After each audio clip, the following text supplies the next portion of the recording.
Hello and welcome to another walkthrough of IAL EDEXCEL AS level physics, and today I'm going to do a walkthrough of the latest past paper, January 2026 of the Unit 4. Before going into details, if you need any help in physics or you are getting messed up in physics or you have any problem in your concepts clearing, please let me know. My contact details are given on top of this video, so you can reach me out on the given provided details. And also you can see the a description of this video to join my WhatsApp channel, which is called Physics Essentials, in which I upload the answers to the questions sent to me by students from around the world. Okay, so question number one. Which row of the table gives the number of neutrons and the number of protons in the nucleus of gadolinium? Okay, so gadolinium has 64 atomic number, whereas 150 mass number. So you know that this shows number of protons and this shows number of protons plus neutrons. So what you need to do, you just need to subtract 150 from 64 and the answer is going to be C.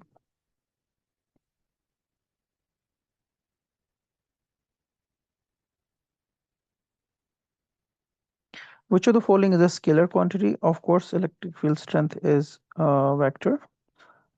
Impulse, which is actually change in momentum.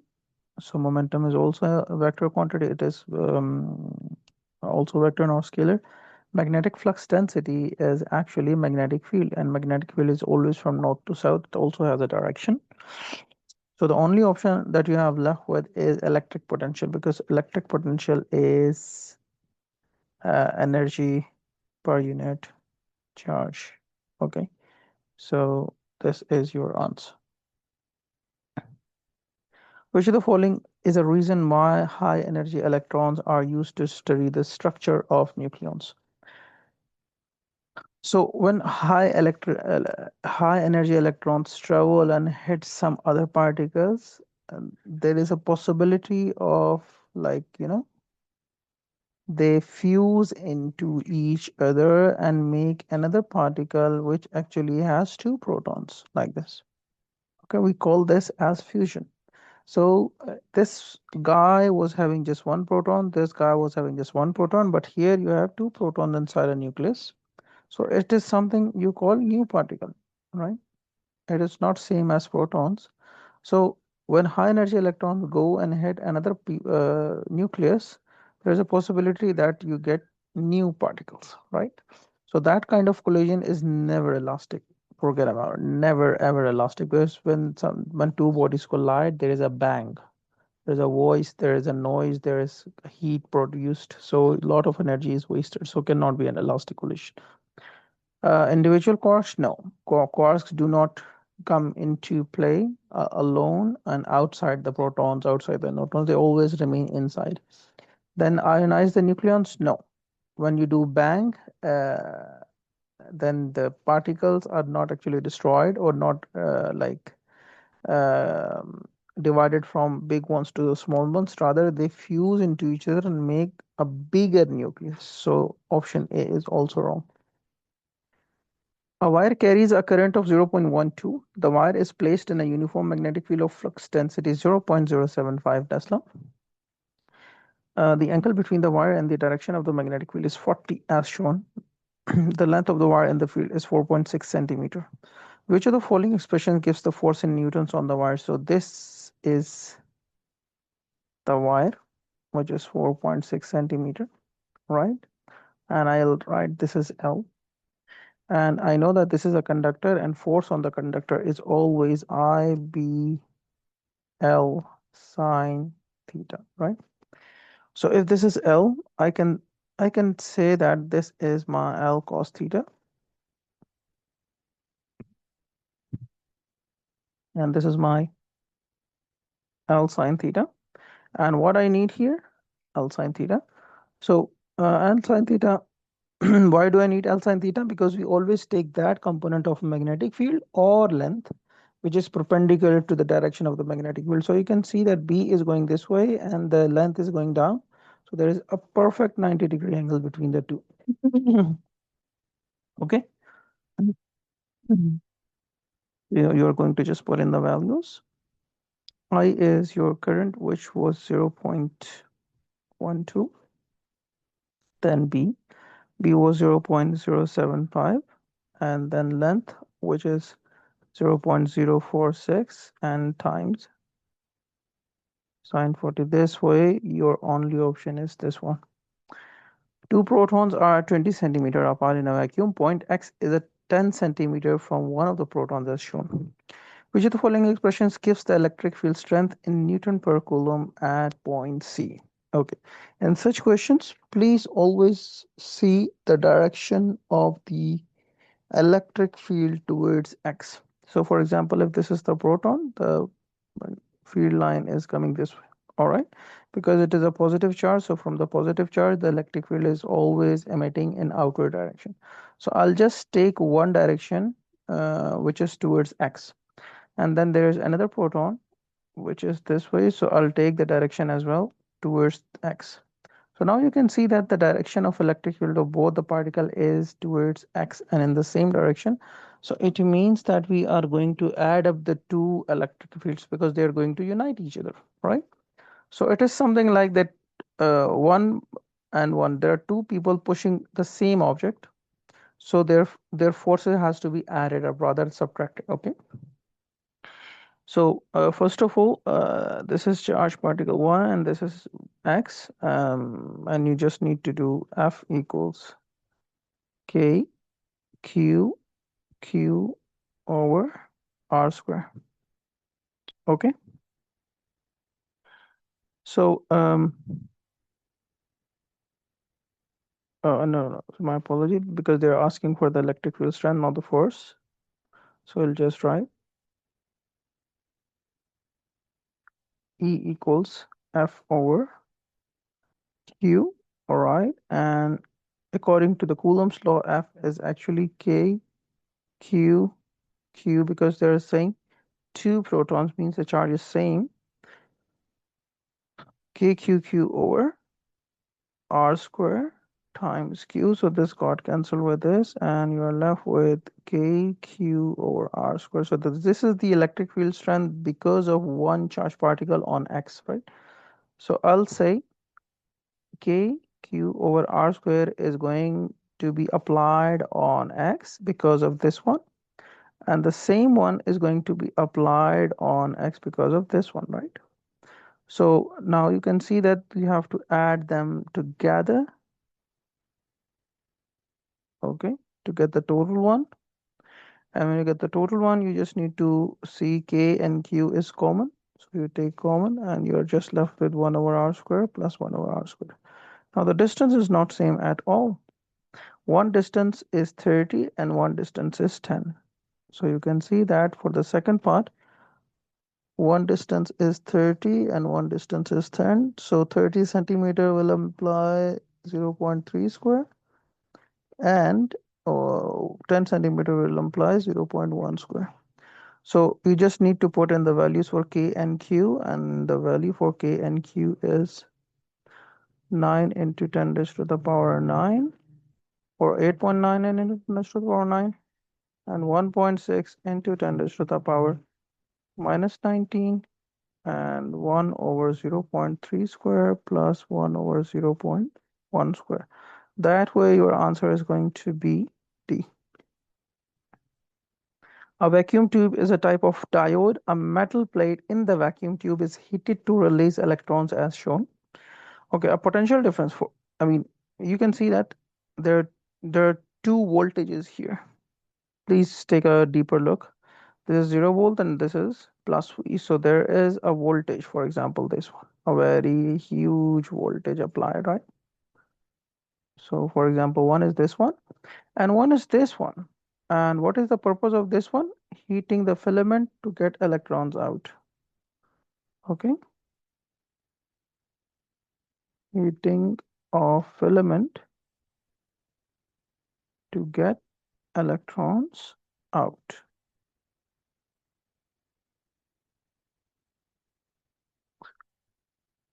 Okay. So now the question is, a potential difference is applied between the metal plate and the electrode. So that potential difference is this one. Then electrons are accelerated towards the electrode and there is a current I between the metal plate and the electron. Which of the following changes would increase I? Reverse the potential difference applied to it will just change the direction. The impact will not be on the current. Increase the potential difference applied to the heater. Well, there is a chance that it is possible because when you are rising here, the potential difference to this one, I mean, you are using a stronger battery, for example. Stronger battery means more energy is supplied to the charge inside the filament, like here. More energy inside filament, right here. More energy, right? So more energy supplied to the charge. So when they get more energy, they will come out in bigger quantities, right? So when they come out in bigger quantities, like here, so many electrons are coming out. So they will be accelerated towards the positive terminal of the battery because here there is a positive and here there is a negative. So all these electrons which are coming out, they are going to be repelled from this negative terminal and will be attracted towards the positive terminal. So more electrons coming out, more flow means more current, right? So this looks like a very good option for us. Reverse the potential difference between the metal plate and electrode. It is going to decrease the current. Why? Because if this thing is negative, this thing is positive. So electrons will be pushed towards the positive plate and will be repelled from the negative side of the plate. So rather they are moving towards the positive plate, they are going to be decelerated by the negative plate on this side. Got it? So decrease the potential difference between metal plate and electrode. So if you decrease the potential difference between the two plates as this one, like this one, this is the potential between the two plates. If you decrease it, what will happen? The acceleration force is actually decreasing. So electrons will flow less. When the electrons will flow less, you will have less current, not more current. So this is also wrong. In the early 20th century, scientists investigated the structure of the atom by directing alpha particles at thin gold foil. Which of the following is not a conclusion from the observation made during these investigations? So this was an experiment performed by the Rutherford, and there were majorly two or three findings, which you have to remember that when the alpha particles were thrown to the gold foil, most of them pass through as it is without any deflections. So that shows that most part of the atom is empty. Then few of them were deflected in various directions, right? And there was a bounce back of one or two particles from the center. So that shows that central part is very much solid, which shows that most of the mass of the atom is inside the nucleus. So this was also the finding of the Rutherford. Okay, and since the particles are bouncing back by hitting the nucleus, so it means that there is like quite possibility that they are going to be repelling each other. Therefore, we can say that there is like a huge mass or huge charge inside the nucleus as well. So this was also one of the findings. So we cannot say that this was not true. This was also true. The only thing wrong here is D, because the nucleus consists of protons and neutrons was uh, not known until 1911 when Rutherford, performed experiment. So it was like 9/11, you can say 1911.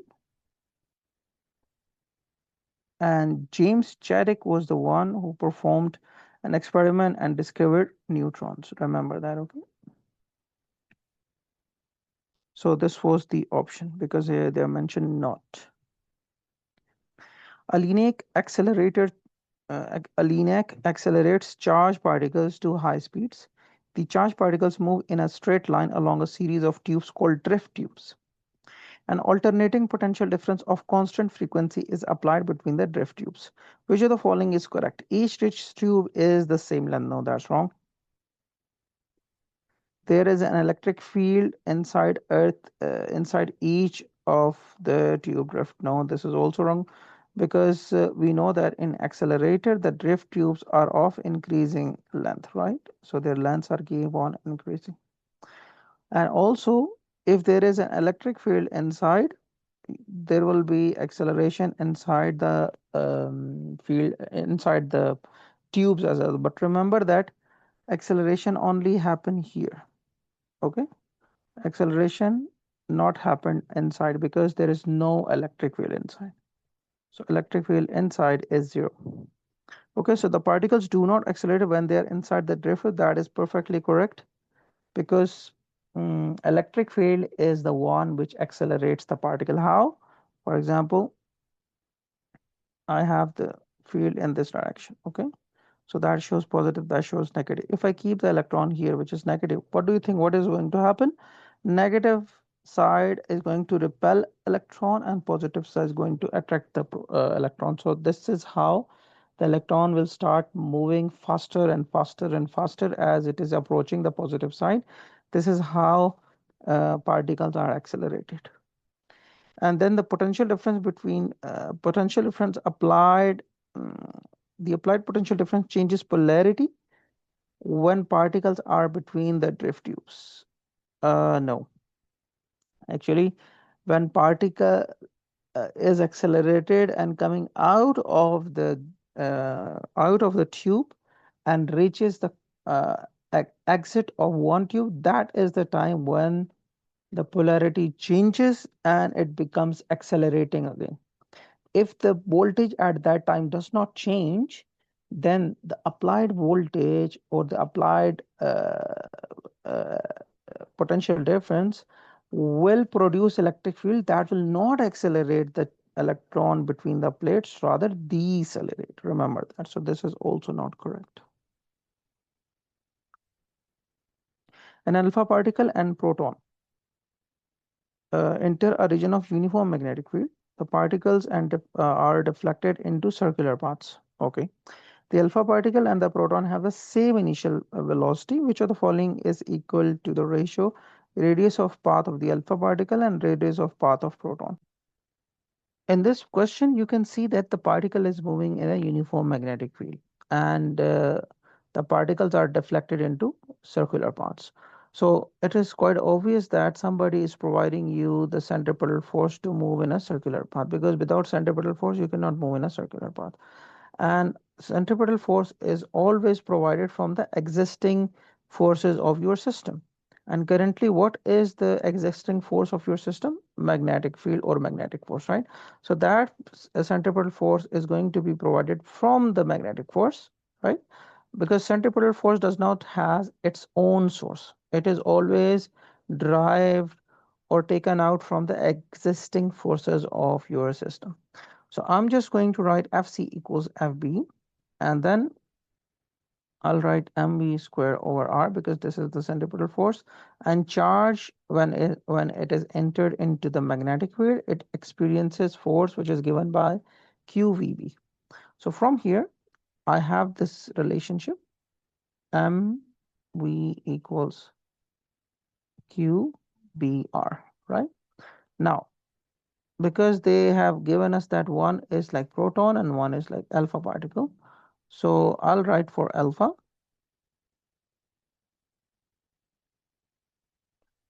Um, the mass, you know, proton is just one proton, whereas a helium or alpha particle has two protons plus two neutrons. So roughly, the mass of alpha is actually four times the mass of proton. Okay, the mass of proton is like a four times.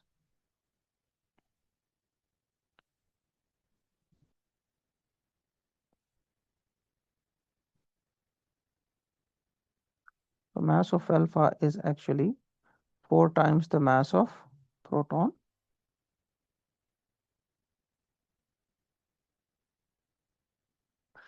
And also, and also the charge of the alpha is 2 times the charge of proton. So you'll write charge of alpha is actually 2 times the charge of proton. So this is what you have for the alpha. And now you are making this relationship for the radius. So for the radius of the alpha is going to be mv over qb, right? The radius of the alpha is m is 4 mp. The speed is same, so you are not writing anything. And charge is actually 2 times, so you will just write 2 times of the proton, and magnetic field is constant for both. So this is the relationship for the radius of the alpha, whereas now for proton,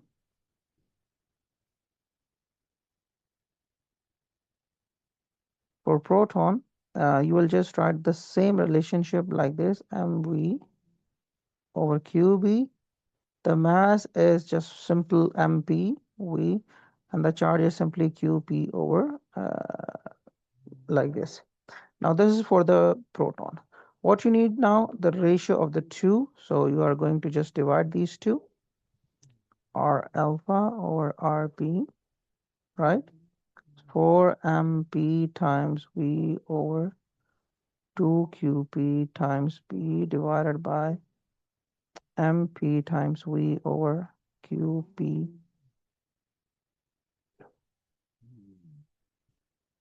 times P. So B got cancelled with B, qp got cancelled with Q, V got cancelled with V, M got cancelled with M, and P got cancelled with P. So what you are left with? You are left with 4 by 2. So the answer is 2. I did it in a very long way so that you understand how do we solve these questions. So when you have some practice, you will be able to solve them quickly. A ball of mass m is attached to the string. The ball is made to move in a vertical circle as shown. The ball moves in a circle of radius r. Its speed at the bottom of the circle is v. There is a tension in the string. Which of the following expressions gives the tension in the string when the ball is at the bottom of the circle? Okay. So the tension is always in upward direction, and here there is a weight acting downward, and the body is moving in a circular path like this. So what does it mean? Somebody is providing the centripetal force, and I just explained you that centripetal force does not has its own source. It is derived from the existing sources of your existing forces or resources of your system. And in your system currently on the ball, you can see two forces. One is tension and one is weight, which is acting downward. So in which direction the body is moving? Body is moving upward. So I can say that the tension is actually dominant here, right? So I'll take tension as positive and I'll take weight as negative because tension is dominating and it is taking the body in upward direction, whereas the weight, which is downward, it is losing, right? So one is the winning force, one is the losing force, T minus W. And from here, you will just write Fc, which is equals to mv square over r equals T minus W, then mv square over r, and from here W equals mg, and that is going to be your force. And it is obviously going to be option D.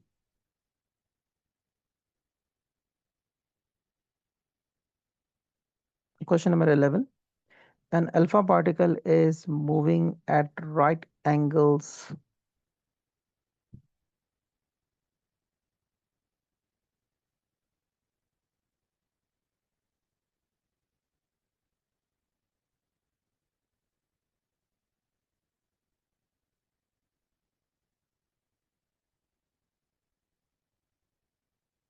Okay, an alpha particle is moving at right angles to a uniform magnetic field in a vacuum. Okay, calculate the magnetic flux density of the uniform magnetic field. Okay, this is the keyword here, right angles. And what you need to find, magnetic flux density, which is simply B. Okay, the angle between speed and magnetic field is 90. So first of all, when charged particle enters into the magnetic field, it experiences a force which is given as this, right? Since they are at 90 degree to each other and the force is given, which is 9.2 into 10 raised to the power minus 14. charge of the alpha particle is 2 times 1.6 into 10 raised to the power minus 19, because alpha particle has 2 protons, right? And the speed is given as 1.2 into 10 raised to the power 7. And B is something that we need to find, and angle is going to be 90 because right angle to each other.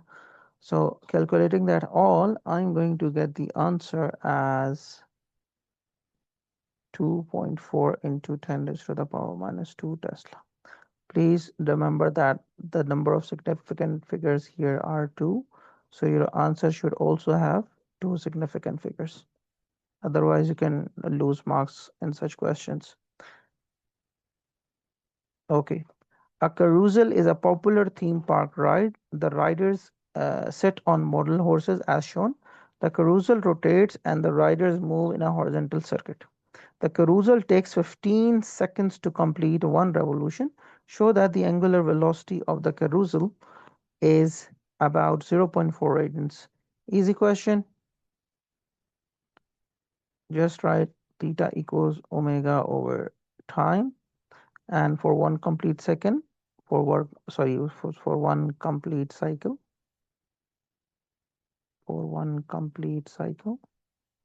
when you complete one cycle, your angle will become 360 or 2 pi, and your small t becomes time period, because time to complete one cycle is called time period, right? So just put in these values, because they're saying the time taken by the carousel to complete one revolution is 15. So here you will write just 15 seconds. So omega equals 2 pi over t. This will take this form because for one complete rotation, your theta is this and your time is this, right? So 2 pi over 15, just divide them and see what you're getting. And you are getting 0.42, which is about 0.4 radian per second. The carousel is rotating. Two riders are at positions y and x on the carousel. As the carousel rotates, the rider at x passes directly in front of the fixed point P. The rider at y passes the fixed point P after a short time t later. Okay. Calculate the time t. Remember that the question is unique in a way that when x reaching here, y will be here, right?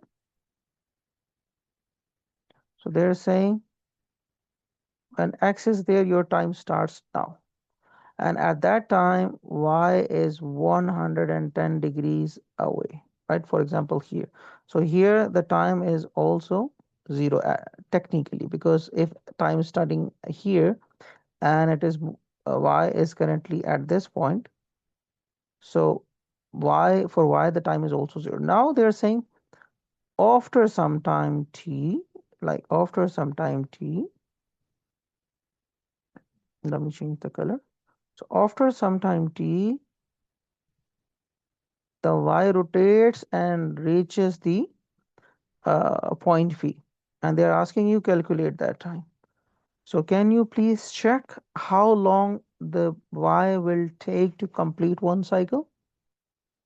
It is less by 110 degrees. Okay. So this is the key point here that you need to remember. So now I'll write time to complete one revolution is not capital T, or the angle is not 360 for one complete rotation. Rather, it is 360 minus 110. Okay. So time to complete one cycle was 15 seconds, right? So now 110 degree is also reduced out of 360. So it is obvious that our time to reach point P for y is definitely less than 15 seconds, right? So first of all, you write the required angle to cover. The required angle to cover here is 360 degrees minus 110, so it is 250 degrees, right? So you will just write omega equals theta over time, right? And from here, you already have achieved the omega from the first question. So we'll just write this omega.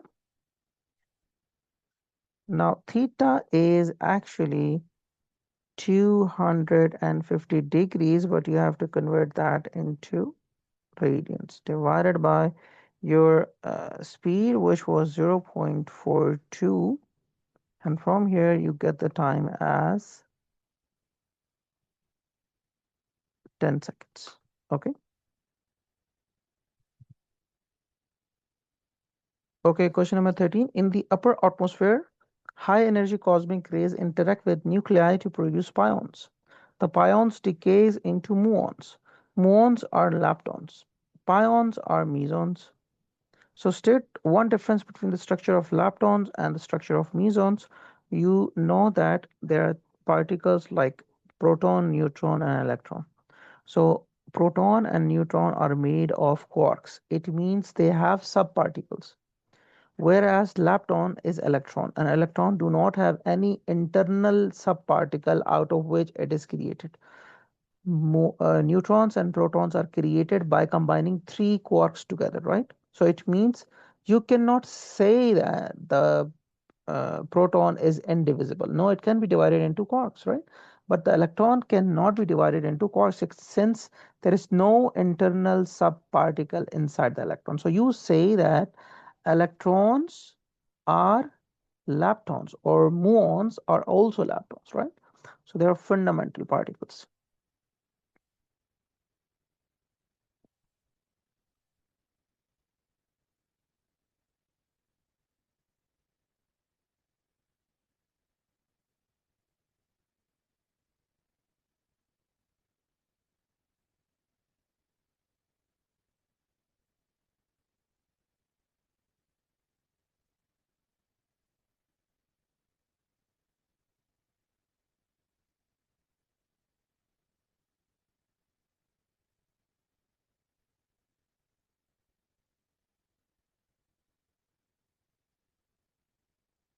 Okay. Muons are unstable particles. The particle equation shows a muon decaying into an electron, a muon neutrino, and electron antineutrino. Okay. Deduce whether the conservation laws, deduce whether the conservation of charge particle and the conservation of lepton number applied to this decay. Okay. Easy question. What you need to do in this question, first of all, you have to write like this.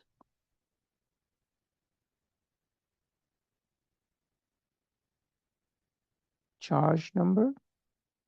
So for the charge number, you know that muon is having a negative charge here, electron is having a negative charge here, right? So you will just write -1 negative, arrow sign, then electron has a -1 negative, then there is no charge on that, and there is no charge on that as well, just 0 and 0. So since -1 is equals to -1, so you'll say charge is conserved.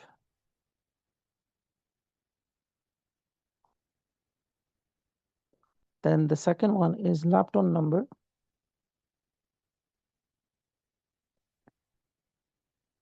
So for the lepton number, you know that muon is a meson, and meson has a lepton number. I mean, muon is like lepton. Sorry, not meson. Muon is a lepton. Lepton has a lepton number of 1.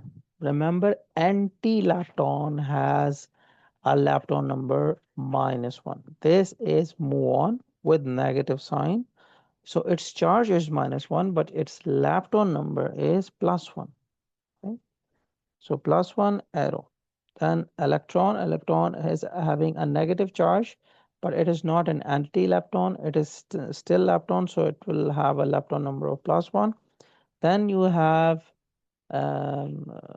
muon neutrino. So neutrino is also a lepton, so it will have a +1 lepton number.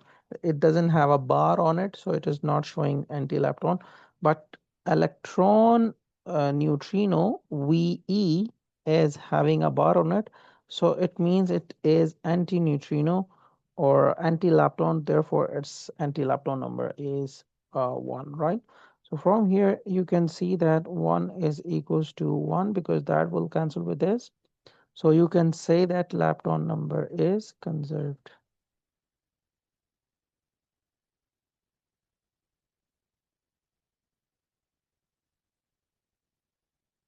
I'll show you the paper of one of my students who got A, and so that you have an idea that where actually you can lose marks.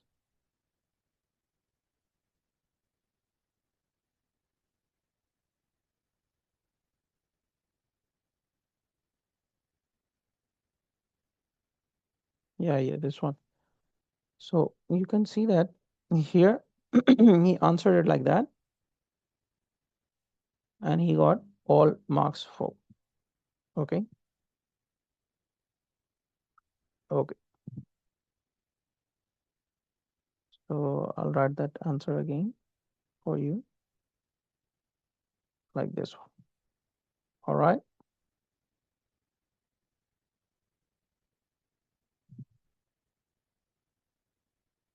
Okay. The diagram shows the spheres before and after the collision. After the collision, the spheres move apart at an angle phi. Describe how the angle phi can be determined experimentally. Okay.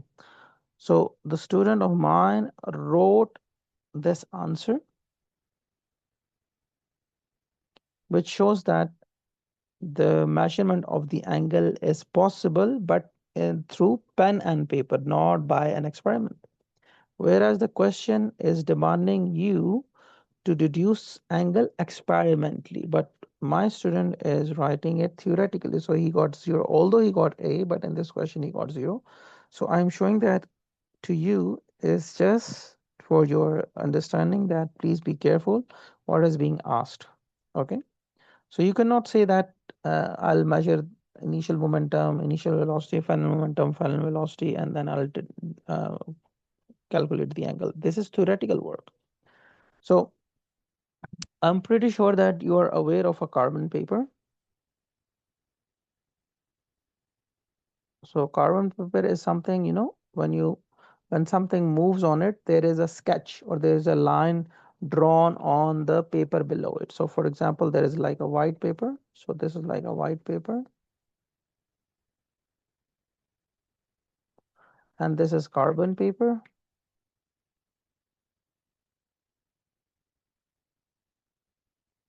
And now there are two balls, moving. This ball is like initially this ball is at rest, this ball is coming and hitting it.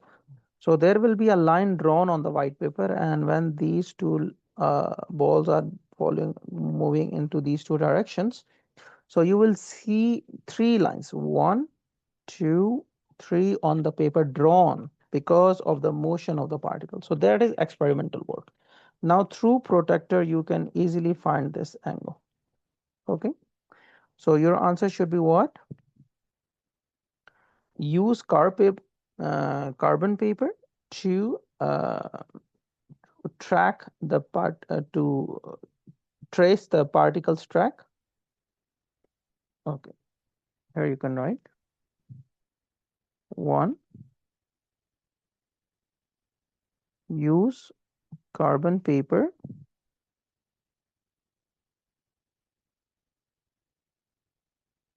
to track the particles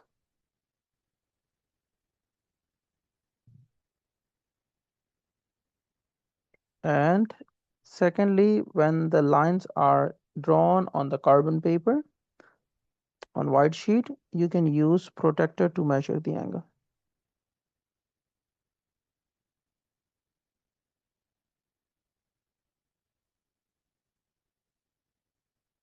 You can also say that record the video of the particles moving and then take the screenshots from the video and calculate the angle on that picture, on that screenshot. Simple.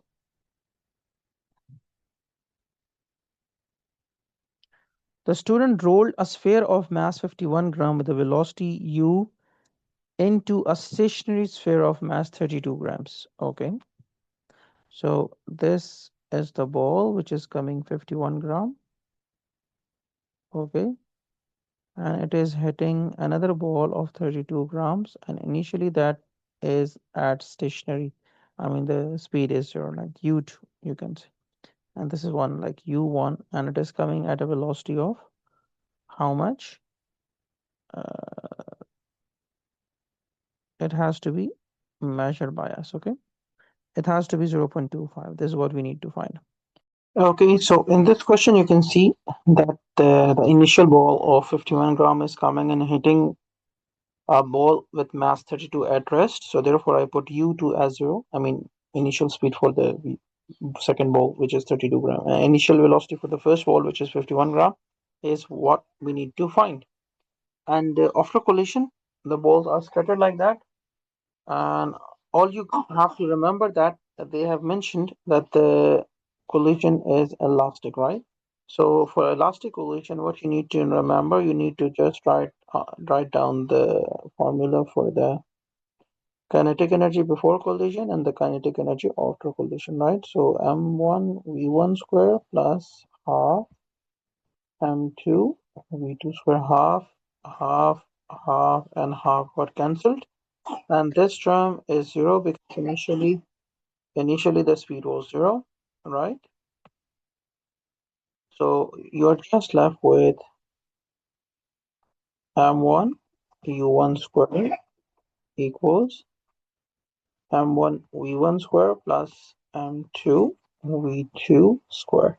So you have all the data available here, and you can easily get u1 square from here. M1 is 0.051, right? And its speed is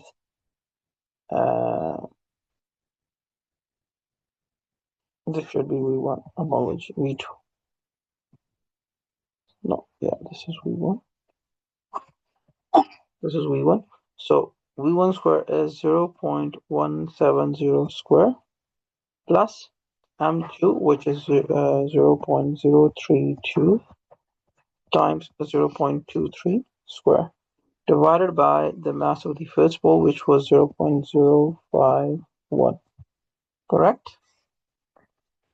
So when we do that, our answer is going to be 0.25 meter per second. Yeah.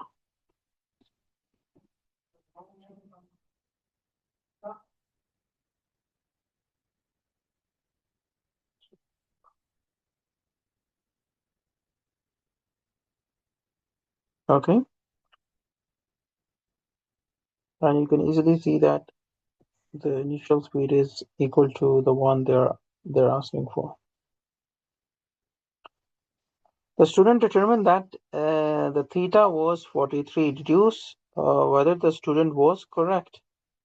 So now you need to measure this theta. Okay. And again, what you are going to do, you are going to draw the bodies again, because here it was m1 was coming and hitting m2. This was coming with mass 0.051 kg, and this was having 0.032 kg, and the speed of this one was 0.249 meter per second. It was u1, and u2 was 0. So this is the data you have. Now based on that, you have to calculate the angle theta. So applying law of conservation of momentum along x-axis or y-axis is up to you. Applying law of conservation of momentum,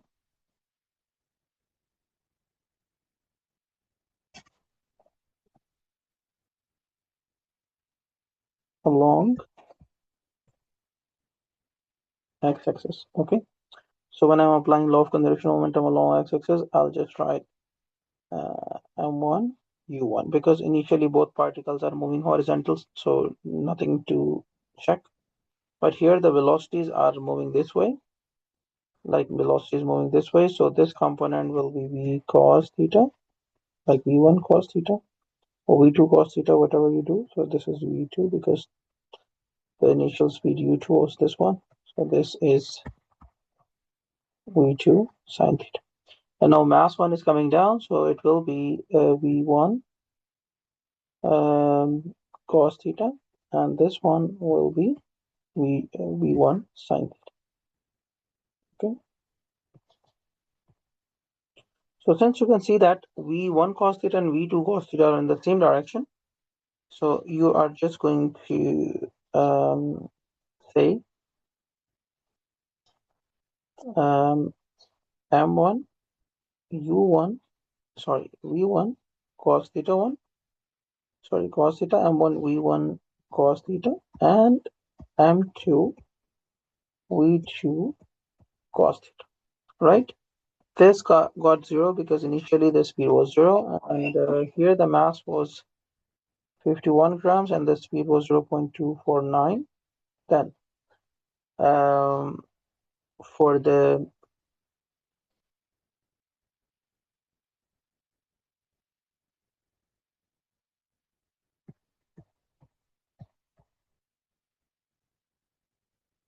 okay, so for the first ball it is 0.051, right? And the speed was 0.170 and cos was 34 degrees, right? Plus m2 was 0.032, v2 is 0.23, and angle is something that you need to find, right? So when you do all that, you get 0.748 equals cos theta, and from here you get 41.5 degrees, and you can round it off to 42, and they have given you the angle as 43, right, to check. So you can say, since 41.5 degrees is less than the given angle 43, so student is incorrect. This is necessary to write, so student is incorrect, otherwise you will lose 1 mark, because 1 mark is for the valid conclusions. Okay, so the student is incorrect. Along with that, you have to write this comparison as well. So this comparison and this has to be written, otherwise you will lose mark, and you can see that my student got full marks here, 3 by 3, because he made a valid statement here. You can see. Okay,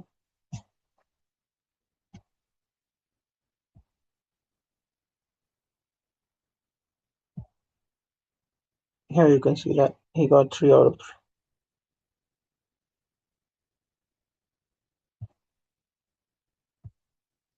Okay, so defibrillators save lives by delivering energy to restart a heart that has stopped. A defibrillator includes a capacitor and a pair of metal electrodes. The capacitor is charged by connecting it to a large potential difference. The electrodes are connected across the chest of the person, and the capacitor discharges. Okay, a switch is used to charge or discharge the capacitor, as shown. To charge the capacitor, the switch A, and the switch is connected to A. I mean, this is actually a switch, so you can see that this dotted line means this circuit is not connected. The switch is connected to A, so this circuit is working, this is not working. So when this turns into bold line and this turns into light line, it means this is working and this circuit is not working. So to restart a heart, the energy stored in the capacitor needs to be at least 150 joules. Deduce whether this circuit will provide enough energy or not. Okay, So you have the applied voltage because this is the energy source and energy coming from the battery always, because battery says energy per unit charge, right? All the energy is actually derived out of the battery source. And the second, you have the capacitor. And we know that the energy stored in the capacitor is actually half CV square. You just need to plug in the values. 120 times 10 raised to the power minus 6 times 1750 square. And you can see that the energy is coming out to be 783.75, which is greater than 150 joules as provided. So yes, machine can provide enough energy. Okay.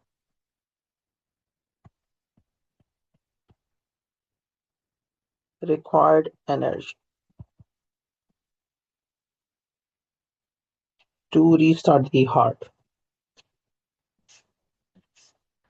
Okay. B. The electrodes are held on the person's chest by insulated handles. The switch is moved to position B. Now the switch is connected this way. And this is disconnected. This circuit is connected. This one will be working.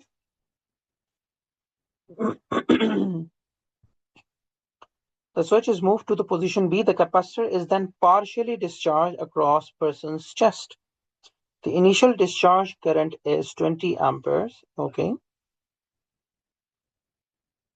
The discharge is stopped when the discharge current is 8 ampere. Chest resistance of the person is 87.5. Calculate the time taken for the current to decrease to 8 amperes. So a discharge circuit never has a battery, remember. So I will make the circuit like this. Okay. So these are your two defibrillators and this is your circuit. Okay. And here the person's resistance is 87.5 ohms.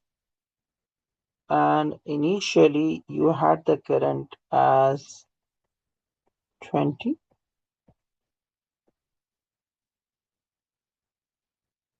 And this is what you have the current value for the discharge circuit. It is from the capacitor stopping. So initial value is always taken as I naught, and the remaining value or the final value which is left is always taken as I. And here the time is what you need to find T. Okay, this is what you need to find. So minus T over R. R is what? 87.5 times the capacitance 120 into 10 raised to the power minus 6. Okay.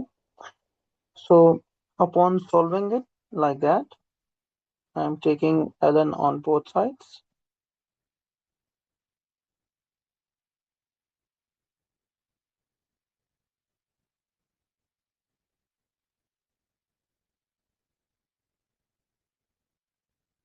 Okay. And while solving for the ln and all that, I get the time as 9.62 into 10 raised to the power minus 3 seconds. Okay. So in your data, the number of significant figures are either 1, 2, and 3. So you can write it in any significant figures, no worries.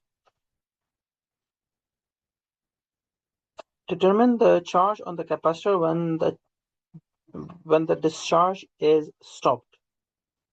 You can see in the circuit there is a capacitor, right? Because this is a charging circuit.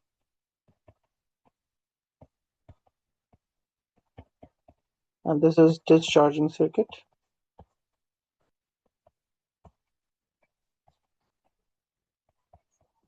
And in the charging circuit, you have the voltage. So when between the two plates of the capacitor, you achieve the voltage 750 volts, we say capacitor is fully charged. When the capacitor is fully charged, you disconnect this and connect this circuit. Okay. Now actually 750 volts from the capacitor starts flowing through this circuit. Okay, and when it is totally finished, this initial voltage as V0 will not remain V0 anymore. There will be some remaining voltage V, and that is what you need to find. Okay, so the remaining voltage when the circuit will be totally discharged is what you need to find at first. And for that, what you are going to do, let me tell you here. So you will write first of all this equation, V0 E minus T over RC. Okay, so your initial voltage, although in the discharging circuit you don't have any voltage, but the voltage has been created between the plates of the capacitor, and that voltage is equal to the initially fully charged battery's voltage. And the time is already you calculated as minus 9.62, because the time to charge fully is equal to the time to discharge, right? 9.62 times 10 raised to the power minus 3, and the resistance is given you as 87.5, and capacitance is obviously 120 into 10 raised to the power minus 6. So from here you get the voltage as 700 volts. Okay, so this is the remaining voltage, right? So once you have the remaining voltage, you can find the remaining charge by just doing Q equals CV. So Q is C is 120 into 10 to the power minus 6, and the voltage is just 700. When you multiply it all, you get the answer as 0.084 joules. Okay. So in this data, you have 2 significant figures and 3 significant figures available. So you can write your answer in 3 as well. No worries. Okay. And you can see that my student has done it exactly the same way. He got 3 in the first part, 2 in the second, and the third one exactly the same way he did, and he got 3 as well. Okay. So C part, the capacitor must be recharged before the defibrillator can be used again. During the charging process, the charge Q on the capacitor varies with time as shown in the figure, where Q0 is the charge on the capacitor when it is fully charged. The graph shows how Q varies with T as the capacitor is being charged. Okay. Determine the resistance of the resistor R in the charging circuit. So first of all, see the charging circuit, you will find this resistance. Here, they said like they are connected to the human body, and human body got the resistance as 87.5 ohms. But here you have this resistance which you have to find. So currently this circuit is working, and in this circuit you don't have any resistance data available, but you have just one graph. From this graph you can see that the graph is getting straight in this situation, so it means this is the point where the capacitor is fully charged. So when it is fully charged, I have to read the value from the graph, and I believe it is going to be somewhere around this, right? So I believe it is going to be 0.215 coulombs. Okay, and that is considered your full charge, which is Q naught, right? Okay. Now you know the concept. I mean, you need to find the resistance that I just explained you, and your capacitance is this one, which is 120 into 10 to the power minus 6 farad. So remember that time constant is always equals to RC. And now what's time constant? Time constant is the amount of time required to charge the capacitor by 63% of its total capacity. So if total charge is 0.215, then 63% of it will be the time constant. Okay, time constant value is actually 0.63 times of the total charge, which is 0.215. So when we do that, the time constant comes up. This is not t, this is tau actually. So this is our tau. Tau is a Greek word, Greek symbol. And when I calculate that, it turns out to be 0.135. Okay.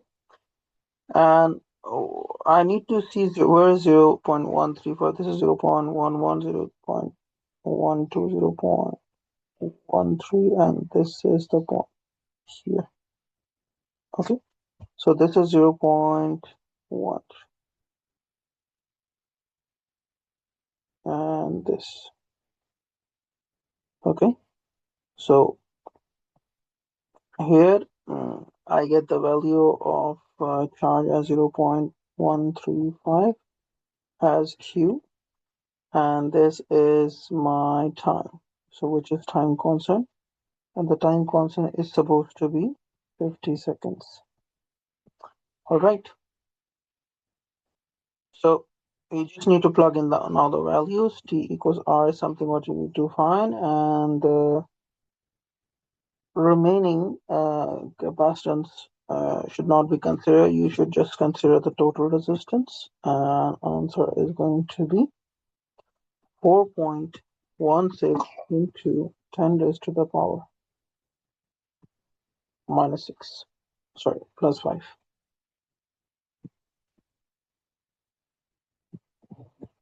So it means that the resistance here, like this one, is actually this one. Okay. And I hope my student got full marks for this question as well. Oh, yes. And he got 4 out of 4 in this question. Okay.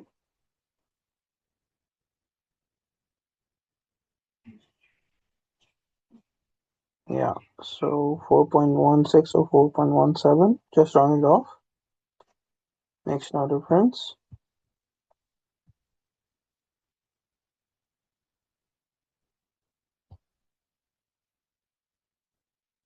Question number 16. When a high energy photon passes through a strong electric field, pair production can occur. In pair production, the high energy photons creates a particle-antiparticle pair. An example of the pair production is given by the equation where proton creates an electron-positron pair. Yeah, where photons creates. Okay. State the difference between an electron and positron. Remember, before going into detail, I have to explain you what is pair production and pair annihilation. So remember that when two photons travel in opposite direction, having at least this much of the energy, 2.5 MeV, so 0.25 MeV, okay, then they can, because you can see that both are moving in opposite direction. So if one particle has momentum p, the other particle will have momentum minus p. So the total momentum here is actually 0. So initial momentum is 0, you can see. And when they come collide and create two particles, one particle shoots up, which is positron, and one particle shoots down, which is electron. So they are like particle and antiparticle, which are created out of energy, according to an Einstein's mass energy equation, which says that energy can be converted into mass and mass can be converted back into energy. So why they're moving in opposite direction? Because the momentum has to be 0 after collision as well, because before collision it was 0 and after collision it has to be 0 as well. So the momentum here is 0 and the momentum is here is p, so p plus p, you have to have a 0 momentum after collision. Again, this is very much important, you need to remember. Okay. And the mass of these two particles is exactly the same, which is 9.1 into 10 raised to the power minus 31 kg. And the mass of the electron is just 9.1 into 10 raised to the power minus 31 kg, because they are particle antiparticle to each other. Positron is not proton, so their masses are same and their charges are opposite to each other. Okay. So the first difference is same but opposite charge. Okay. The second one is Same lepton number, but opposite positron got a lepton number of -1 because it is anti-lepton. It is anti-electron. Same lepton number, but opposite. Okay. This was an easy question, but my student did something weird in this, and he got no marks for this question. You can see different charge and different lepton number does not work to answer this question. So you see different charges and different lepton number is not going to work because different means maybe one particle has one charge and another particle has +3 charge. So that they are different as well. You have to write same charge but opposite. So that makes exactly 1 and -1 and +1 and -1. Be careful with that.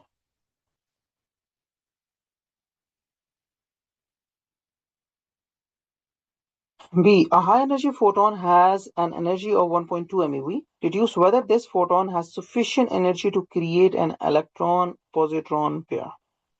So I just explained you that when two photons are coming and hitting each other and colliding, they have to come up with this much energy, okay? And when you add them up, how much you get? 1.02 MeV. Actually, this is the required energy, minimum required energy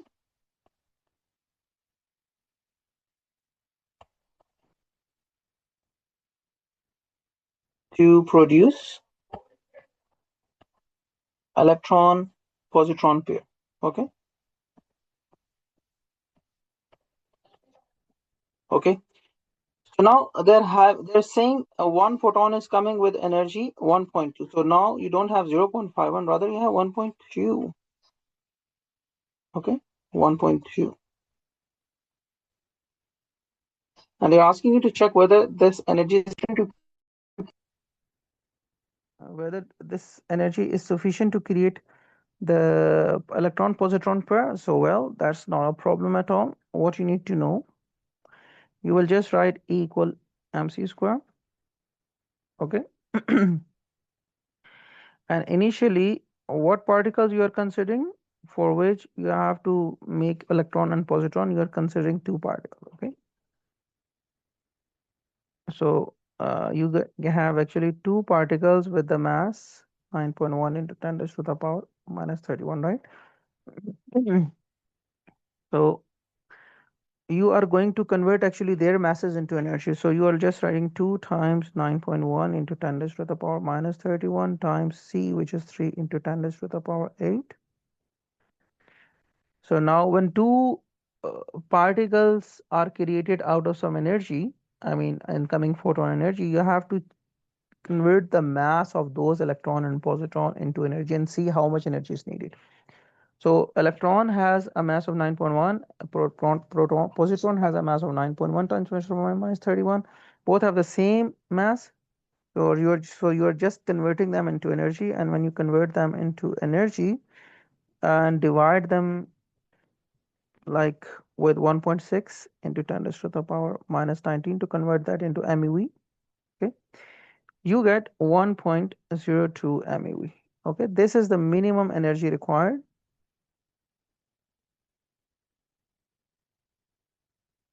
to produce electron positron pair, uh, as I have mentioned here. So since our photon energy is 1.2, which is greater than 1.02, so yes, particle or pair production will take place because a pair of proton, positron and electron will be created out of energy.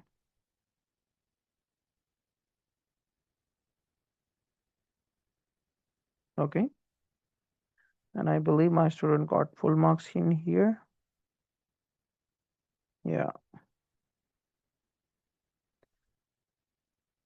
Okay, the tracks shown were produced by particles in a particle detector.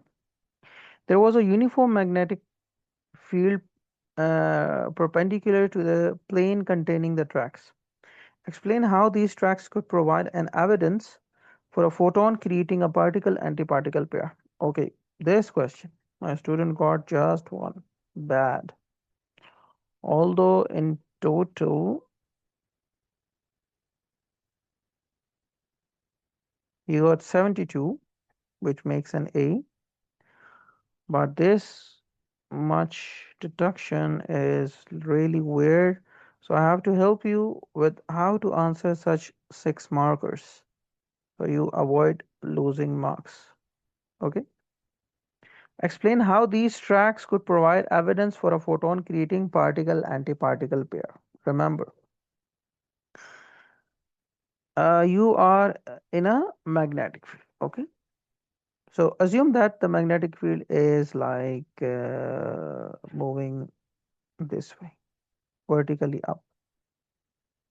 I am just explaining you and then I will write the answer later on.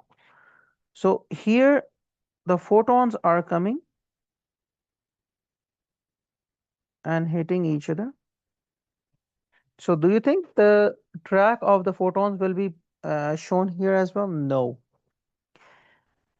because the photons have no mass and no charge. So no track for the photons, first of all. Okay. And then this track is for the electron and this, sorry, positron, and this track is for electron. They are going in opposite directions, which shows that the charge is opposite because there is a force acting on them, and that force is actually called magnetic force. So actually they are moving like this in a circular path like this. Okay? So they are actually going to move in a circular path like that. And when they move in a circular path, you get centripetal force being provided. And who is providing you that centripetal force? Magnetic force. Okay. The magnetic force of the magnetic field. You can see that. Okay. So now you can see that the radius of curvature is same. You can see the radius of both circles is same, which shows the evidence that the particles were like having same mass. And this is one of the condition for the particles in an particle, that they have the same mass and same charge. So you can see when I write Fc equals Fb here, let me put that this way.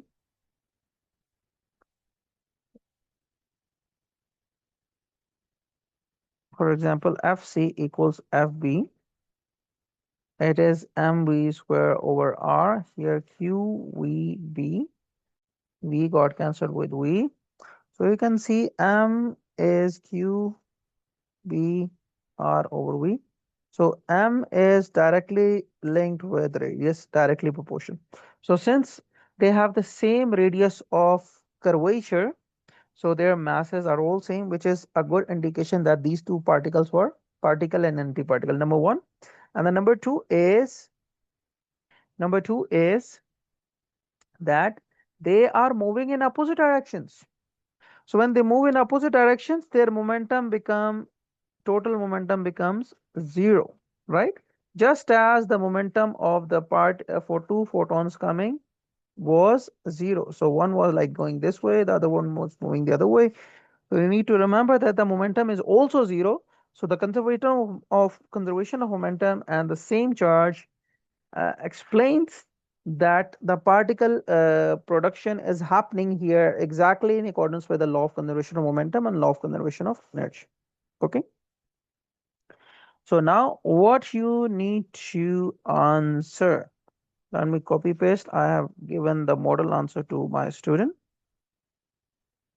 So first of all, what you need to remember, the first point, which is this one, that the tracks belong to the particles and not to the photons. As I have mentioned again, since photons are massless and charged particles, so they cannot create any tracks. So the two photons coming and annihilating each other, creating a pair of particle and antiparticle by providing the minimum required energy of 1.02 MeV, which you have mentioned easily. Since the newly created particles have same mass but opposite charge, so they show the same tracks with, so you need to add something in here.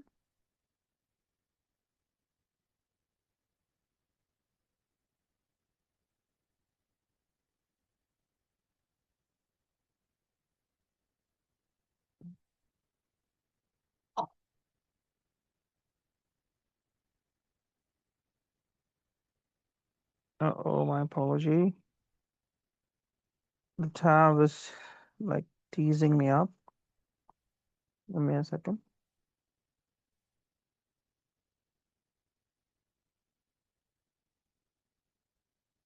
Okay. So they show the same tracks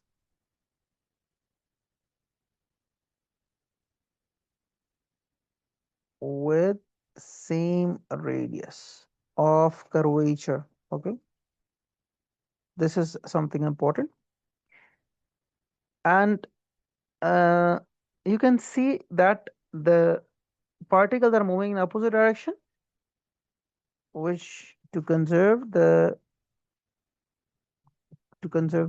moment. Okay. One thing that you need to write, showing to conserve the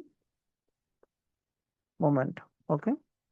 And the same length of the track and angle of bending shows that the mass of both particle is same as EVB equals mv square over r. So B is directly to mass, right? So all these are the evidences which are showing you that these two particles are particle and antiparticle to each other. So if you write answer like that, I hope you will get 6 out of 6. Okay.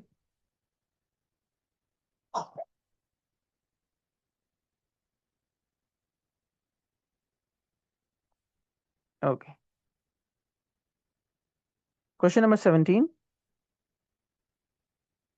A teacher showed a simple alternating current generator to her class. The generator consists of a coil in a magnetic field. The handle is used to rotate the coil. The teacher connected a voltage sensor to a pair of slip rings as shown. Okay, these are the slip rings. The voltage sensor was connected to a data logger. Initially, the plane of the coil was horizontal and, and parallel to the magnetic field. This is something important, very, very important, very, very important. Please see that the magnetic field lines are coming this way, okay, from north to south. And this is the plane. So the plane is itself parallel, but currently its direction of the plane is moving upward. Can you see? Can you see that? You have to remember that the plane is not like the face. You have to make a normal line at 90 degrees with the plane, and that is called the direction of the plane. The direction of plane at the moment is at 90 degree to the magnetic field. It is not initial. So in order to make an initial one exactly in line with the magnetic field, you have to assume that this is north, this is south, and this is the direction of the this is the direction of the plane. So now you can see you have to make plane like that, okay, like opposite to that as shown. This is the initial phase. They have shown you the opposite of what is written here. This is the important thing you need to remember. They have shown you the perpendicular plane to the magnetic field, and initially they are saying it is not perpendicular, it is parallel, so you have to convert it into the opposite of it. Okay, so based on that information you have to sketch the graph now. So when you sketch the graph, you have to know that the EMF is on the y-axis and time is on the x-axis. So EMF is simply E naught cos theta, and E naught is actually n omega a b cos theta. Okay, so what is n? N is the number of turns. So in this turn, how many coils you are seeing? Just one. So for this case, n is 1. Okay, so for your case, n is just 1, so you cannot you can remove it because it's just 1, right? And then what is a is the area of this plane. So this is, for example, your length and this is your width. You just multiply these two and you will get area. Okay. And what is the third one? B. B is the magnetic field provided by these magnets like this, north to south. Okay. And finally, what is theta? Theta is the angle between the coil and the magnetic field. As you can see that you are rotating it. You are rotating the coil through your hand. So continuously this angle is changing.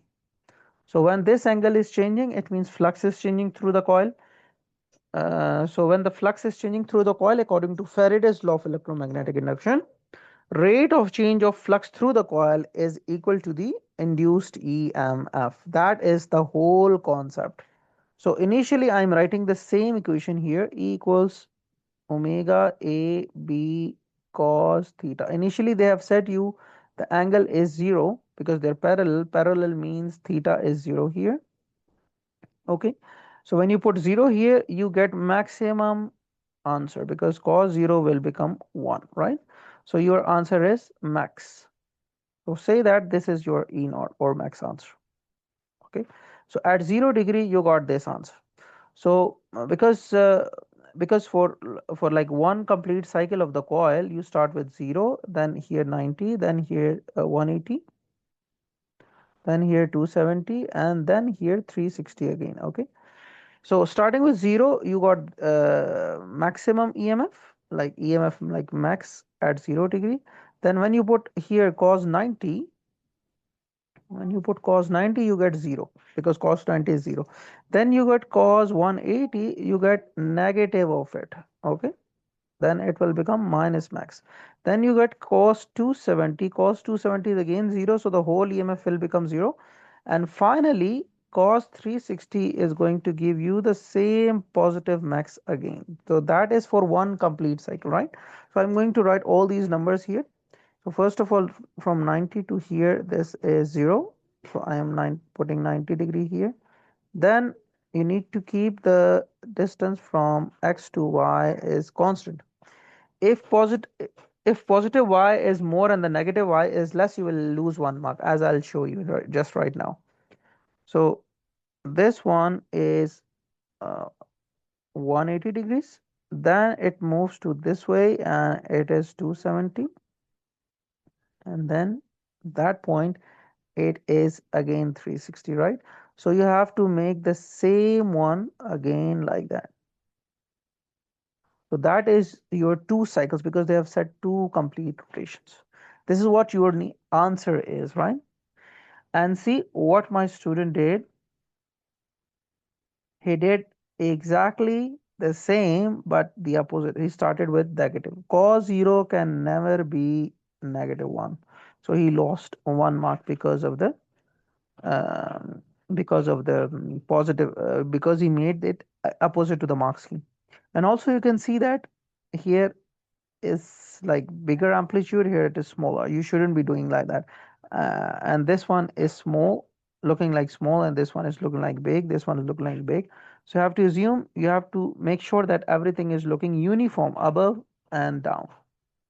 Otherwise you can lose marks. Okay. The teacher doubled the speed of the rotation of the coil. Explain how this affects the graph shown on the data logger. Okay. So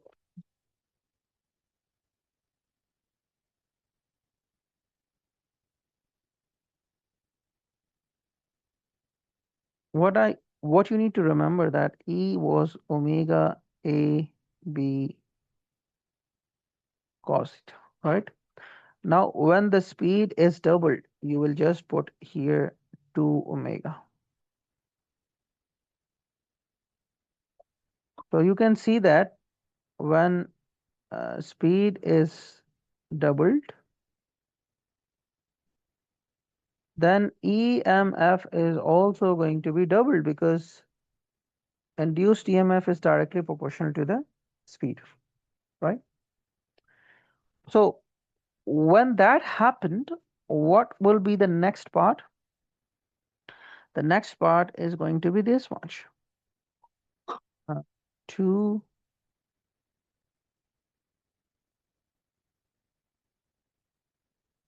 this. So 2 pi f, right? And from here, you can see the frequency is also getting doubled because uh, when the speed is 2 times, then the frequency is also 2 times, right? Right? Because omega is 2 pi f. So that means omega is directly proportional to the frequency. And when frequency is doubled too. So when the frequency is doubled, what will be the effect on the time period? The time period actually becomes half of the time t. Okay. So when the time t period becomes half, you have to say that the graph will be squeezed. So initially the graph was like that. For example, it was before, and now the graph will be shrink to the half of the size. So it has to be finished up till this point. Okay. So you have to make 2 cycles in this region like this. Okay. Because the time period becomes half. I hope you understand that. Therefore, the answer will be like this one. Okay. So it will be shrink like that. Okay. So this is the answer. So what you need to not now write, you need to write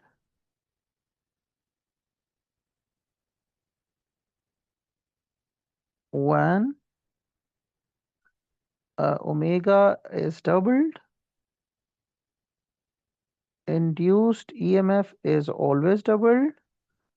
Due to that, F is also doubled and T becomes half. So the graph is squeezed.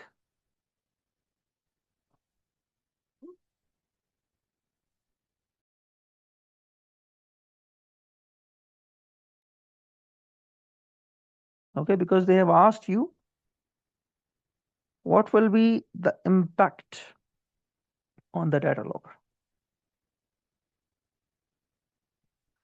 The magnetic flux density in the region between the magnets was 0.90 T. The teacher rotated the coil with a constant angular velocity omega equals to 1.5.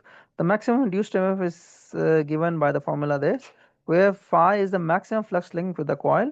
The width of the coil is this, length of the coil is this. Calculate the induced EMF as max. So again, very simple. E equals N omega A B cos theta. Okay, because they're asking you for maximum. So for maximum, what you need to write, theta has to be 0 degree. Okay, and n has to be 1 because you just have one coil. Then area is length into width. You are just multiplying them. 0.095. Sorry, first of all, let me write the values for n. So number one, n is 1.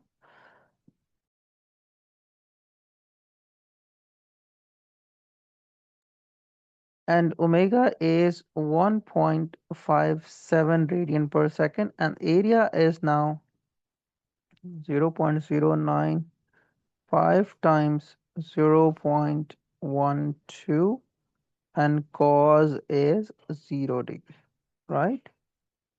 So when you do that, your answer turns out to be, oh, my apology, I lost b's value. So b is 0.90 here. Just multiply that as well. And when you multiply all of them together, you get 1.61 into 10 raised to the power minus 2 volts. This is the induced EMF. Okay. My student got the same thing and he got all 4 by 4. Oh, I think, yeah, I have that. Very good. So now in this one, there is another typical mistake that students do. Please, in the previous example that in which they asked you to explain how doubling the speed will change the graph. So he wrote the answer very well, but he said just said increased.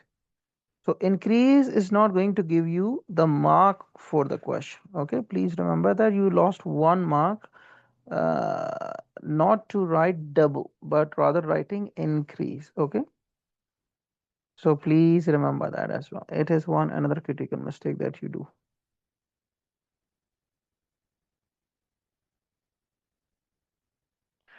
Explain how Lenz's law applies to the motion of the coil. So what is Lenz's law? Lenz's law is that the induced EMF always opposes the cause of its production. Okay.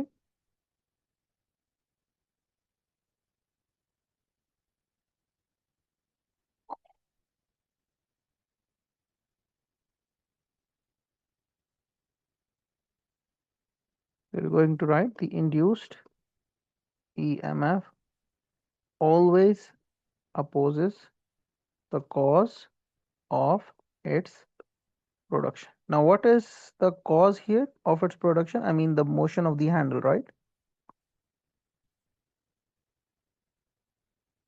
So, a force will be applied in opposite direction of the motion of the coil to so that it can stop the motion of the coil which is producing it. Okay, simple.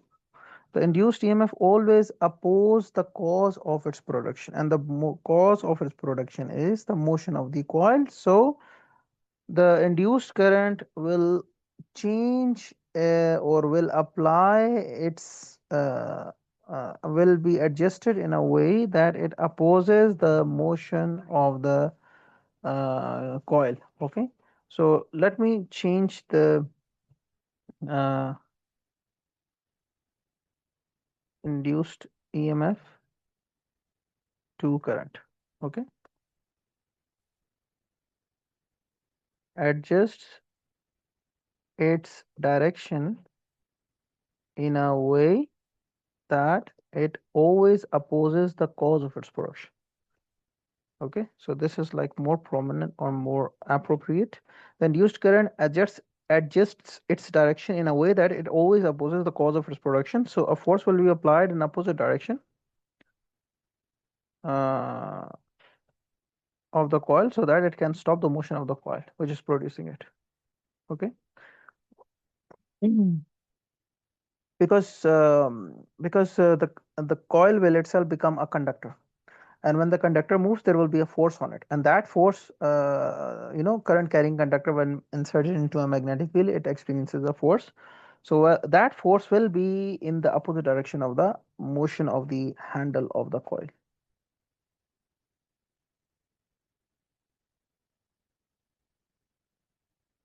An inkjet printer produces tiny drops of ink called droplets. As the droplets produce, they gain positive charge. Now, please see, they have mentioned positive charge. Each ink drop can be considered to be a positive point charge. The diagram represents the positive point charge. Draw field lines to show electric field around the point charge. Look what my student did and what he got. Very easy question. He did the same, but he got 1. Why? It was very easy question. This is how Edexcel, cut your marks always. So what is the mistake that you're seeing here? He created the electric field lines correctly, but not in a straight line, because electric field lines are always vector. So the vector has to be like straight line like this. Okay. So when you do that in your exam, make sure that you do it with scale. Otherwise, you're not going to get 2 by 2. So this is the right answer. Okay. This is not. Otherwise, you are going to get just 1 mark. Remember that.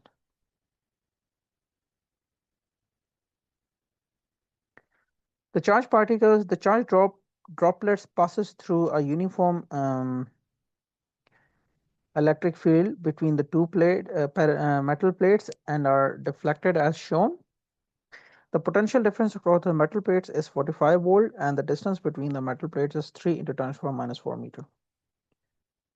An ink droplet is between the plates for a time of 8.6 into 10 to the power minus 5 seconds. The charge on the ink droplet is 1.4 into 10 to the power minus 10 and the mass of the ink droplet is 2.9 into 10 to the power minus 10. Calculate the vertical component of the velocity of the ink droplet just after it leaves the plates. Ignore frictional forces. Okay.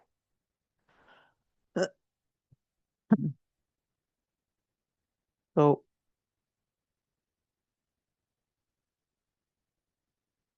this is the electric field between the plates, right?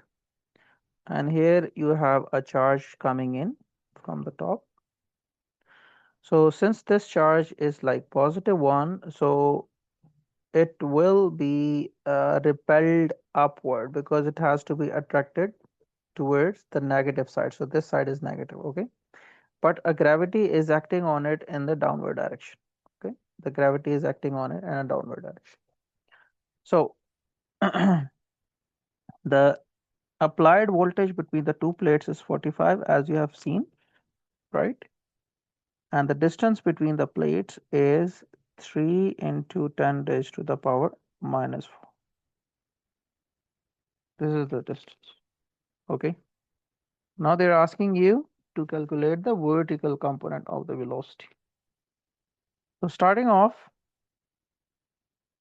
I'll first of all do E equals VD because I know this formula is applied whenever you have a uniform electric field between the two plates. So it's like straightforward question, no problem with that.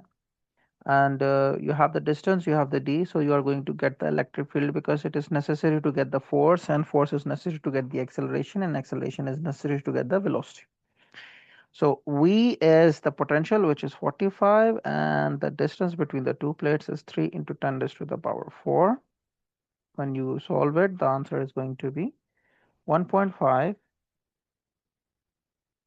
into 10 raised to the power 5 volts per meter. This is your electric field. Once you have the electric field, you can find the force on the charged particle when it enters into the magnetic field. Okay? Sorry, electric field, not magnetic field. So since this is proton, so proton has or a positive charge and it has a charge given this one 1.4 into 10 raised to the power minus 10 times the electric field which was 1.5 into 10 raised to the power 5. Okay. When you find the force, it is actually 2.1 into 10 raised to the power minus 5 Newton. Okay.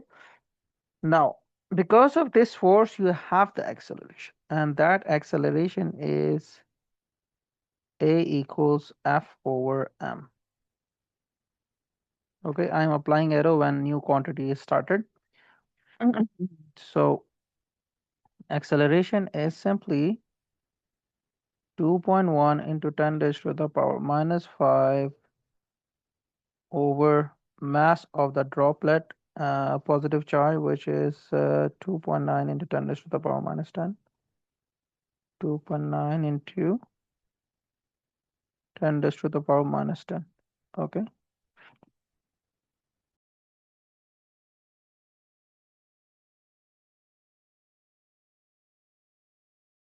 When you solve it, you see the acceleration as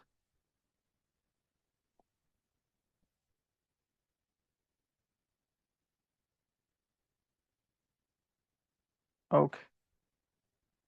So now you got the acceleration as well. And initially the charge was at rest, okay?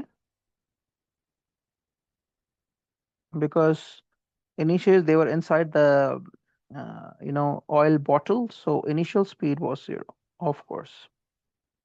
So now the final speed is going to be obtained by just doing this, using first equation of motion, and your initial speed is 0. So your final vertical speed is going to be simply a times t. So your a is this one, 7.24 into 10 raised to the power 4.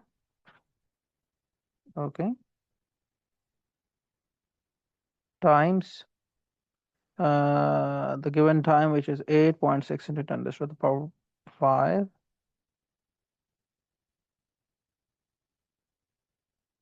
Between plates.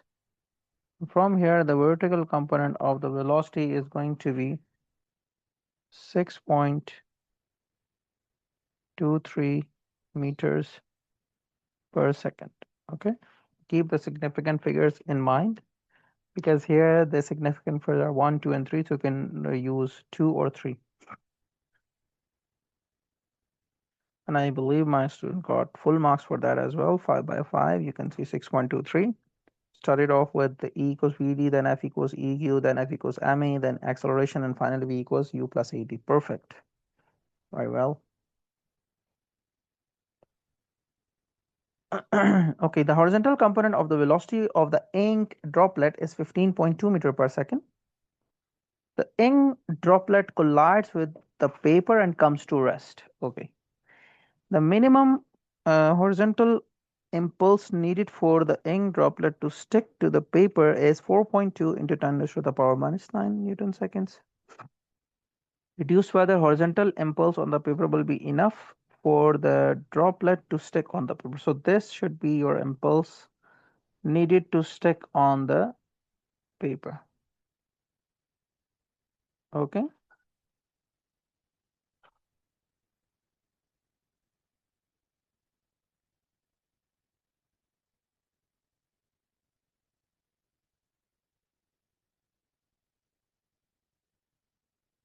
So this is what you need to stick on the paper.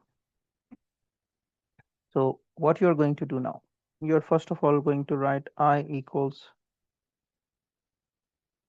m delta v. Since they're asking you to do it for the horizontal impulse, so you need horizontal speed.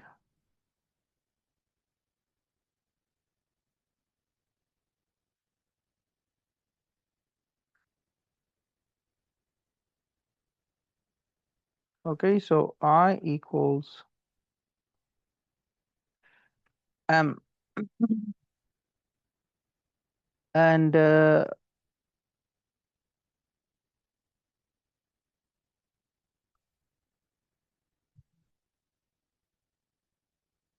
is m? Do we have the m? Yes, from the previous part, I have the m value as well. It was 2.9 into 10 to the power minus 10. Yeah, okay.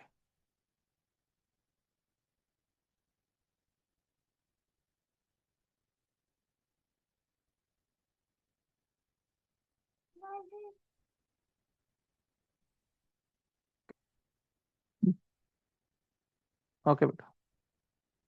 Okay, yes, yes, okay, okay. So 2.9 into 10 raised to the power minus 10.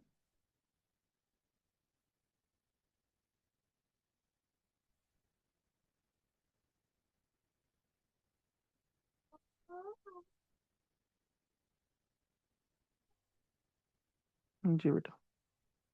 So 2.9 into 10 to the power minus 10, and the change of the speed is going to be v minus u, right? So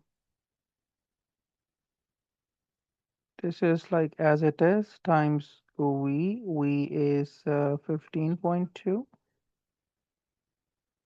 and initial speed was 0. You just multiplied them and get the answer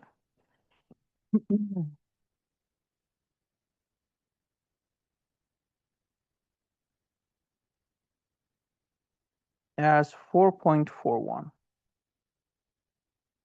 So that is the impulse.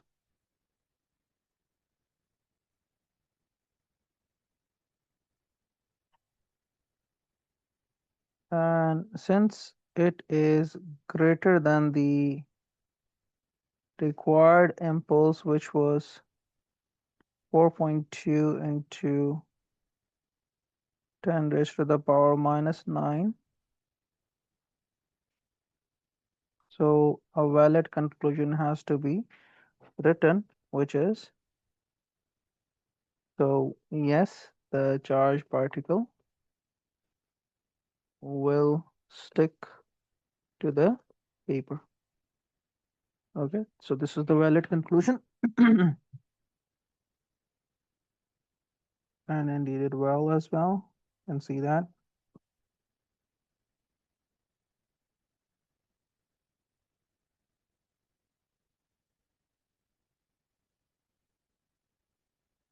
Okay, the last question. In the Bohr model of the hydrogen atom, an electron moves in a circular orbit around a proton. A particle orbits a point O in a circular path of radius as shown. The particle moves at a constant speed. The dots represent two positions and angle theta apart. Acceleration of a particle is a. Drive the equation A equals v square over r. Your answer should include vector diagram. So what I do always is, first of all, create these two vectors just as they are. Okay, let me make it a bigger so I can explain you well. So make the two vectors like this first of all. Then you have to combine these two vectors by bringing them like here. Okay.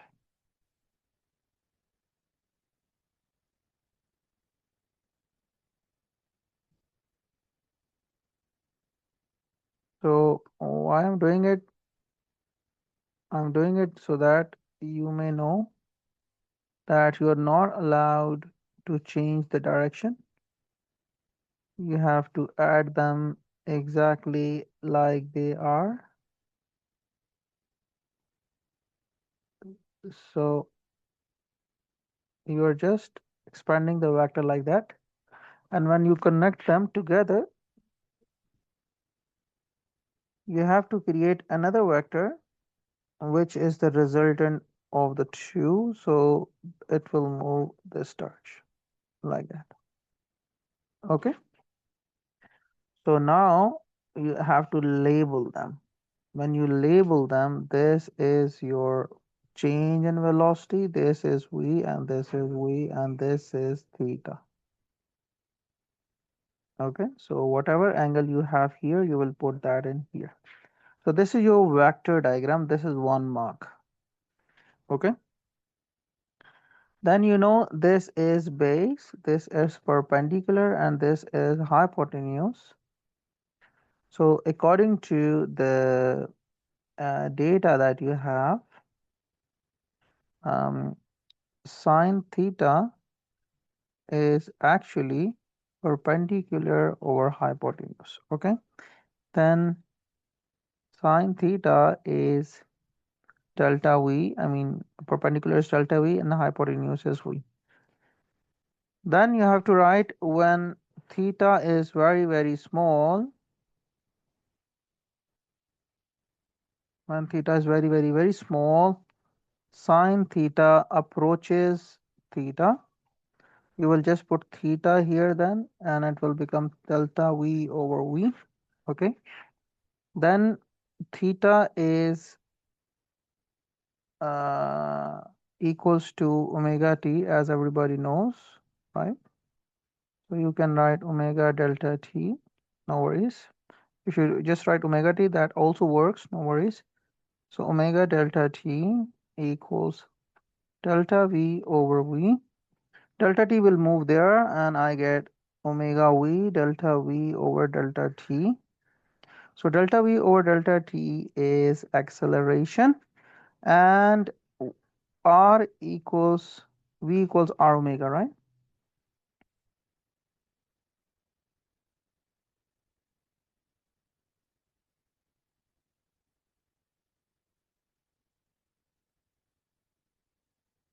V equals R omega.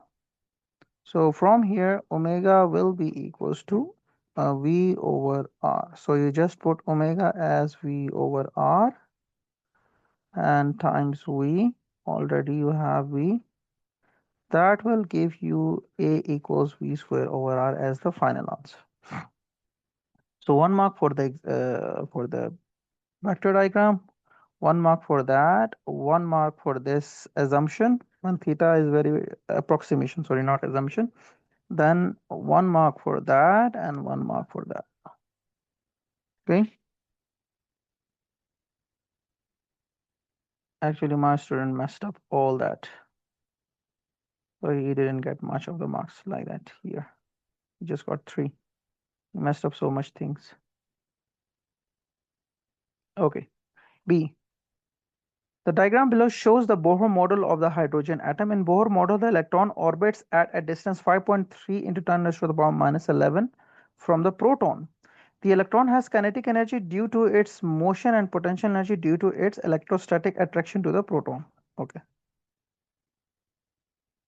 Determine the kinetic energy of the electron as predicted by the Bohr model. So please, this is centripetal force and this is the speed. And who is providing that centripetal force? Electrostatic force, the Coulombic repulsion between or attraction between electron and the nucleus, right? I'll say that here the centripetal force is coming out of required electrostatic force between the two objects. Okay. And the distance between the two is 5.3 into 10 raised to the power minus 11. So what I'm going to write, I'm going to write first of all, Fc is going to be equals to Fe, which is electric force. The centripetal force is mv square over r.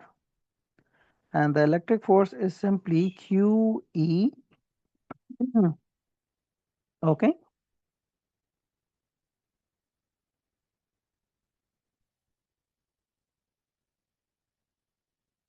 Or you can put that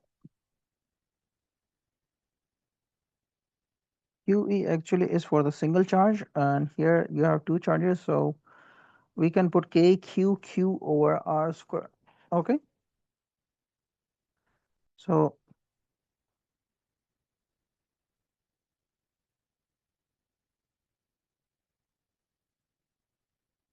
KQQ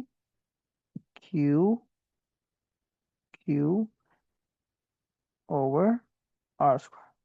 So one charge is here and one charge is here. Okay. And since it is a hydrogen atom, so hydrogen atoms means this charge is electron, which is 1.6 into 10 raised to the power minus 19. And there is only one proton in the nucleus, so that is the charge of 1.6 into 10 raised to the power minus 19. Same charges, actually. No problem. Okay. So, from there, you are going to get the speed v square. R got cancelled with R. So K, I know it's 1 over 4 pi epsilon. So it is 8.99 into 10 raised to the power 9. And I know that there are two charges. So it is going to be squared 1.6 into 10 raised to the power minus 19 squared divided by R, which is distance 5.3 times 10 raised to the power minus 11. So you got the answer for v square as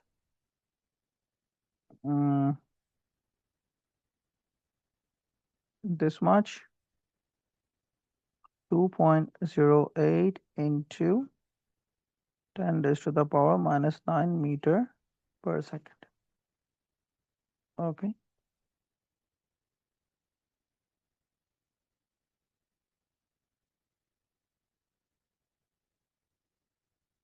Once you got speed, then you can easily find the kinetic energy as half m v square. So just put in the values times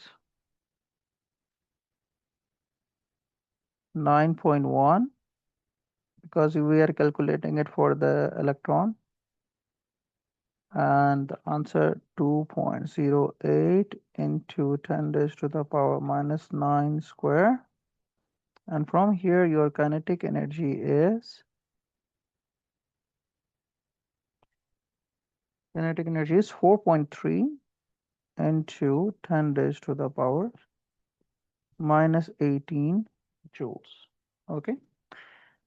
The last part is determine the potential energy of the electron as predicted by the Bohr's model. So remember that the potential is actually equals to work over charge. I mean, from here, W is going to be equals to VQ, and that work done is actually equals to the potential energy, and V, which is electric potential, it is actually KQ over R, right? So what you are going to do, you are just putting 8K as 8.99 into 10 raised to the power plus 9. Then you have two charges, which is 1.6 into 10 raised to the power minus 19 square. And then you have a distance of 5.3 into 10 raised to the power minus 11.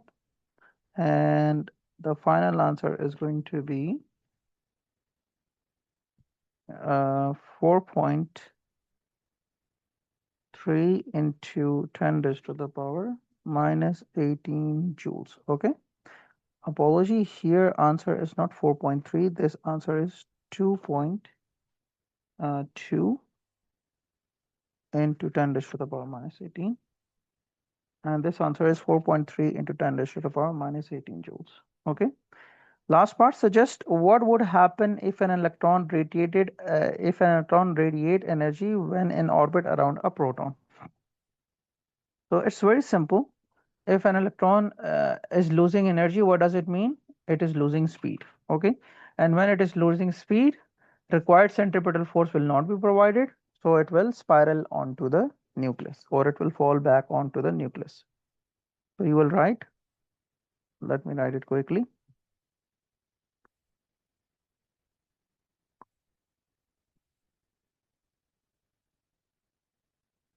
As electron radiates energy, its speed will decrease because kinetic energy is directly proportional to speed, as Ke is directly proportional to speed. Okay.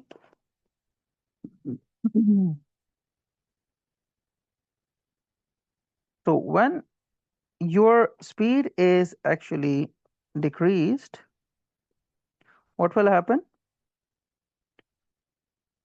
Due to decrease in speed, the required centripetal force will not be uh, provided.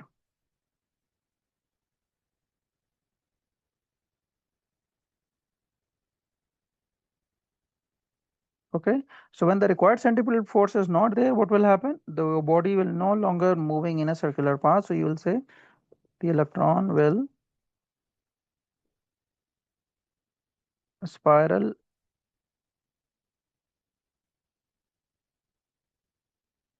onto the nucleus, or it will fall into the nucleus simply. Okay, that is the end of your Unit 4 walkthrough for Jan 2026. I hope you understand it well.